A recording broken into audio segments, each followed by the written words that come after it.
Kangaroo का नाम तो आपने सुना ही होगा और उसका बहुत सारा वीडियोस भी आपने देखा होगा, लेकिन क्या कंगारू के बारे में आपने कभी जानने की कोशिश की है? कमेंट में ज़रूर बताना। इस वीडियो में मैं आपके साथ शेयर करूंगा कि कंगारू का लाइफस्टाइल कैसा होता है, उसका खान पान क्या होता है, उसका बॉडी स्ट्रक्चर कैसा होता है।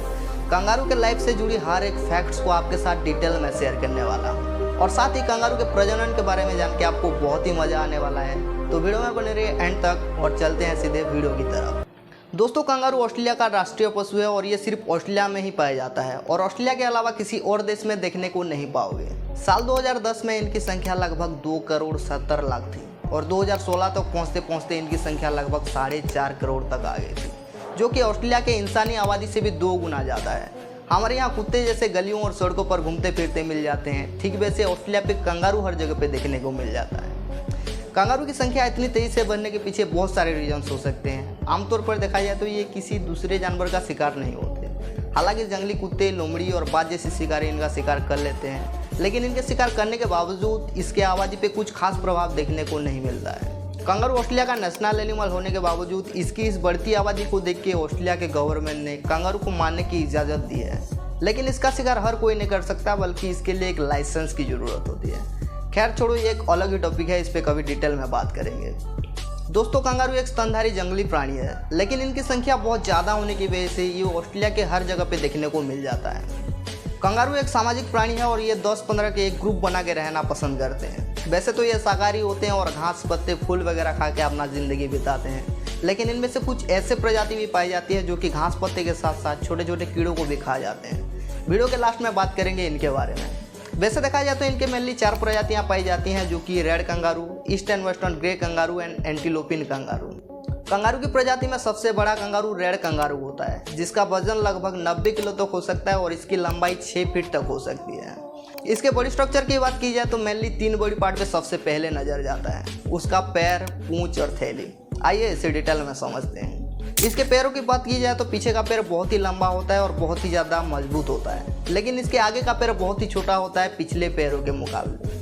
कंगारू के 4 पैर होने के बावजूद ये दौड़ नहीं सकती। जब ये 4 पैरों में चलते हैं तो इसके आगे का पैर बहुत ही छोटा होता है, जिससे कि बॉडी का बैलेंस सही से बना नहीं पाते, इसलिए ये 4 पैरों में बहुत ही धीमा चलते हैं। लेकिन ये अपने पिछले पैरों के सहारे बहुत तेज़ी से उछल कर आगे बढ़ते हैं।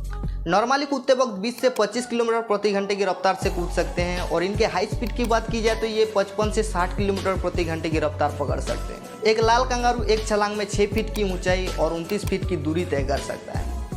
इनके पूंछ बड़ा होने के साथ साथ बहुत ही ज़्यादा मजबूत होता है। इनके पूंछ इतने मजबूत होते हैं कि अपने शरीर का सारा वजन अपने पूंछ पर डाल सकते हैं। जब 2 कंगारू के बीच में लड़ाई होती है तो ये अपने पूंछ के दम पे खड़ा होते हैं और पीछे के 2 पैरों से किक मारते हैं, लेकिन इनका पूंछ का मेन काम शरीर का बैलेंस बनाना होता है। जब ये उछल कर आगे बढ़ते हैं तो ये अपने पूंछ के मदद से बॉडी का बैलेंस बनाते हैं। इसका बनावट कुछ इस तरह से होता है कि ये सिर्फ आगे की ओर ही कूद सकते हैं और ये कभी पीछे की ओर नहीं कूद सकते। इसके पेट में एक थैली होती है जिसमें वो अपना बच्चा को रखते हैं। थैली के बारे में जानने से पहले इसके प्रजनन के बारे में जान लेते हैं। आइए देखते हैं। दोस्तों, आपको जानकर हैरानी होगी कि कंगारू का गर्भकाल सिर्फ 28 से 35 दिनों का ही होता है। जब एक एडल्ट कंगारू प्रेग्नेंट होती है तो उसके 28 से 35 दिनों में ही वो अपना बच्चा को पैदा करती है और ये बच्चा जन्म के वक्त बहुत ही छोटा होता है। ये पिंक और रेड कलर का होता है और इसका साइज सिर्फ 2 इंच के आसपास ही होता है। आप सोच सकते हैं कि जो कंगारू बड़े होने पे 90 किलो वजनी और 6 फीट की लंबाई गेन करने वाली है, वो जन्म के वक्त सिर्फ 2 इंच के आसपास ही होता है। जब ये पैदा होता है तो ये बिल्कुल अंधा होता है और इसका पीछे का पैर तक डेवलप नहीं हुआ होता है। लेकिन अगर हम दूसरे जानवरों की बात करें तो जब तक बच्चा पेट में पूरी तरह से डेवलप नहीं हो जाता तब तक वो पैदा नहीं करते, लेकिन कंगारू पैदा करने के बाद थैली में जाके बच्चा की डेवलप होता है। ये पैदा होने के बाद धीरे धीरे मादा की थैली की ओर चढ़ने लगता है और थैली तक पहुँचने के लिए उसे लगभग 3 मिनट का टाइम लगता है। बच्चा को पैदा करने के बाद मादा कंगारू फिर से मीटिंग के लिए तैयार हो जाती है और ये एक बार फिर से प्रेग्नेंट हो जाती है, लेकिन इसके थैली में ऑलरेडी एक बच्चा होने के कारण ये अपने पेट में पलने वाले बच्चे की ग्रोथ को रोक देता है और जो बच्चा थैली के अंदर होता है वो थैली के अंदर की निपल के साथ लगभग 70 दिनों तक चिपक जाता है, जिसके जरिए वो दूध सेवन करता है। ये 90 दिनों के बाद थोड़ा बहुत कंगारू की तरह दिखने लगता है। अब ये बाहर का आवाज़ भी सुन सकता है और बाहर का हलचल को भी महसूस कर सकता है। ये 150 दिनों के बाद पहली बार अपना सिर थैली से बाहर निकालता है और 190 दिनों के बाद थोड़ा बहुत बाहर निकलना शुरू करता है। यह 240 दिनों के बाद इतना बड़ा हो जाता है कि ज़्यादातर टाइम थैली के बाहर ही रहने लगता है और दूध पीना कम कर देता है। इस टाइम मादा कंगारू अपने पेट में पलने वाले बच्चे की ग्रोथ करने लगता है और 28 से 35 दिनों में एक नया बच्चा को पैदा करता है और यह बच्चा थैली के अंदर चला जाता है। नए बच्चे को पैदा करने के बाद मादा कंगारू फिर से मीटिंग के लिए तैयार हो जाती है और ये एक बार फिर से प्रेग्नेंट हो जाती है। लेकिन इसके थैली में ऑलरेडी एक बच्चा होने के कारण ये अपने पेट में पलने वाले बच्चे की ग्रोथ को रोक देता है। सेम प्रोसेस फिर से चालू होती है। जब तक थैली का बच्चा बड़ा होकर बाहर निकल ना जाए तब तक अपने पेट में पलने वाले बच्चे की ग्रोथ को रोक देता है। और जो सबसे बड़ा वाला बच्चा है जो कि थैली के बाहर है, वो लगभग 1 साल तक थैली के बाहर रह के ही दूध सेवन करता है।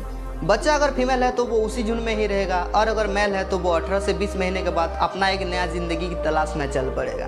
कुछ टाइम बाद उसे एक नया झुंड मिल जाता है, लेकिन उस झुंड में शामिल होने से पहले उस झुंड का राजा यानी उस झुंड के नर के साथ लड़ना पड़ता है। इस लड़ाई में जो भी जीतता है वो ही उस झुंड का राजा बन जाता है। लेकिन इसके उम्र के साथ साथ साइज भी बहुत ही छोटा होने की वजह से ये हार जाता है। लगभग 5 साल बाद मेल कंगारू पूरी तरह से स्ट्रांग हो जाते हैं और इन 5 सालों में 15 से 20 लड़ाइयाँ लड़ चुके होते हैं। जब ये लड़ाई जीत जाते हैं तो वो उस झुंड का राजा बन जाते हैं। जब ये लड़ते हैं तो मादा कंगारू को कोई फर्क नहीं पड़ता कि कौन जीता और कौन हरा। उनको सिर्फ विनर से मतलब होता है। उनको एक स्ट्रांग मेल कंगारू की ज़रूरत होती है जो उस झुंड को लीड कर पाए। राजा बनने के बाद उन सारी फीमेल पर उसका ही हक होता है। आप बता सकते हैं कि अगर इंसानों में ये लड़ाई होती तो क्या आप अपने कंप्यूटर को हरा पाते उन सारी फीमेल को पाने के लिए? कमेंट में ज़रूर बताना।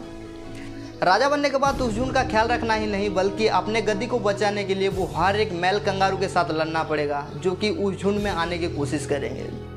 दोस्तों, ये थे कंगारू के सबसे बड़े प्रजाति के बारे में। अब बात कर लेते हैं कंगारू की प्रजाति का सबसे छोटा कंगारू के बारे में। दोस्तों, कंगारू की प्रजाति का सबसे छोटा कंगारू मस्की रेट कंगारू होता है जिसका जीवन काल 4 वर्ष के आसपास होता है। इसका वजन 350 से 650 ग्राम तक होता है और इसकी लंबाई 20 से 35 सेंटीमीटर तक होता है। ये बड़े कंगारू से कुछ अलग ही जिंदगी जीता है। जहाँ पे बड़े कंगारू झुंड में रहना पसंद करते हैं, दूसरी ओर मस्की रेट कंगारू अकेला रहता है। ये अपना घोंसला बना के रहते हैं। मस्की रेट कंगारू का गर्भकाल 20 दिनों के आसपास रहता है जिसमें वो 2 बच्चा को पैदा करते हैं।